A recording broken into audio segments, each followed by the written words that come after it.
नमस्कार विद्यार्थी मित्रांनो, जे विद्यार्थी आता बी.फार्म फायनल इयरला आहेत तसेच बी.फार्म थर्ड इयरला आहेत आणि जीपॅटची परीक्षा तुम्ही देणार असाल तर जीपॅटबाबत अतिशय महत्त्वाचा अपडेट आलेला आहे। National board of examination in medical science अर्थात NBEMS यांच्यामार्फत आपली जीपॅट अर्थात ग्रॅज्युएट फार्मसी ॲप्टिट्यूड टेस्ट ही एक्झाम घेतली जाते।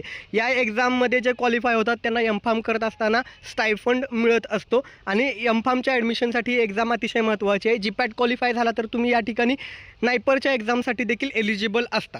तर ही एक्झाम कधी होणार आहे या संदर्भातलं एक सर्क्युलर या ठिकाणी आलेलं आहे, नोटीस आलेली आहे। अर्थात 22/12/2025 22 डिसेंबर 2025ची नोटीस आहे।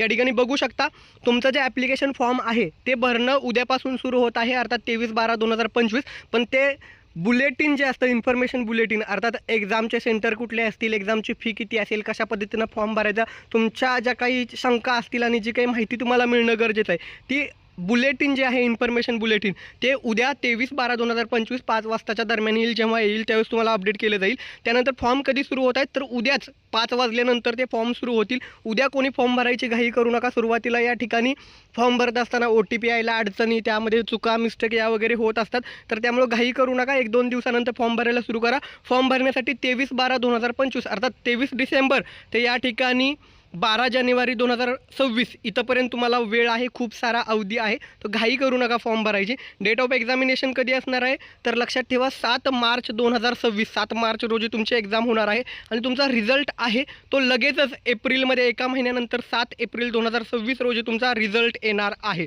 अर्थात जेव्हा NBEMS कडून यांचं सर्क्युलर येईल, इन्फॉर्मेशन बुलेटिन येईल, ॲप्लिकेशन फॉर्म सुरू होईल त्यावेळेस मी अपडेट करेन। दरम्यान कोण जीपॅटची एक्झाम देऊ शकतं, थर्ड इयरचे विद्यार्थी पण जीपॅटची एक्झाम देऊ शकतात। फायनल इयरचे विद्यार्थ्यांनी तर द्यायचीच आहे, पण थर्ड इयरला असताना तुम्ही एक्झाम दिलीत तर तुम्हाला एक्झामचा पॅटर्न देखील कळेल आणि जर थर्ड इयरला तुम्ही क्वालिफाय झाला तर ते स्कोअर कार्ड 2 वर्ष व्हॅलिड असतं। त्यामुळे तुम्हाला ते स्कोअर कार्ड क्वालिफाय झाला तर पुढच्या 2 वर्षांसाठी व्हॅलिड राहील। तुम्हाला पुन्हा फायनल इयरमध्ये जीपॅट एक्झाम द्यायची गरज नाही आहे आणि एकदा एक्झाम द्या, एक्झामचा पॅटर्न लक्षात येतो। फायदा हा थर्ड इयरमध्ये जीपॅट एक्झाम दिलेल्याचा होतो। मला मान्य आहे एक्झामची फी खूप जास्त असते NBEMS कडून। ज्यावेळेस NTA घ्यायचं त्यावेळेस एवढी जास्त फी नव्हती, आता फी जास्त आहे, पण तरी देखील द्या कारण त्याचा फायदा हा पुढे तुम्हाला होतोच होतो। अर्थात जीपॅट एक्झाम काय आहे, कशी होते, निगेटिव्ह मार्किंग याबाबत ऑलरेडी सविस्तर आपल्या चॅनलवरती व्हिडिओ अवेलेबल आहेत। तुमच्या अजूनही काही शंका असतील तर त्या खाली कमेंट करा आणि ज्यावेळेस फॉर्म सुरू होईल त्यावेळेस काही महत्त्वाच्या सूचना देण्यासाठी तुम्हाला व्हिडिओ हवा असेल तर तसे खाली कमेंट करा। ह्या व्हिडिओला हाईप करायला विसरू नका, लाईक करायला विसरू नका, कारण त्यामुळेच व्हिडिओ जास्तीत जास्त लोकांपर्यंत पोहोचत असतो। आपल्याला 1 लाख सबस्क्रायबरचा टप्पा पार करायचा, यासाठी तुम्हाला सगळ्यांची सोबत अतिशय महत्त्वाची आहे। त्यामुळे व्हिडिओला लाईक करा, सर्वांसोबत व्हिडिओ शेअर करा आणि जास्तीत जास्त कमेंट जर आल्या की जीपॅटबाबत आम्हाला मार्गदर्शन हवं आहे तर नक्कीच 1 महिन्यात जीपॅटच्या एक्झामसाठी कशा पद्धतीनं प्रिपरेशन प्लॅन करावं यासाठी व्हिडिओ बनवला जाईल।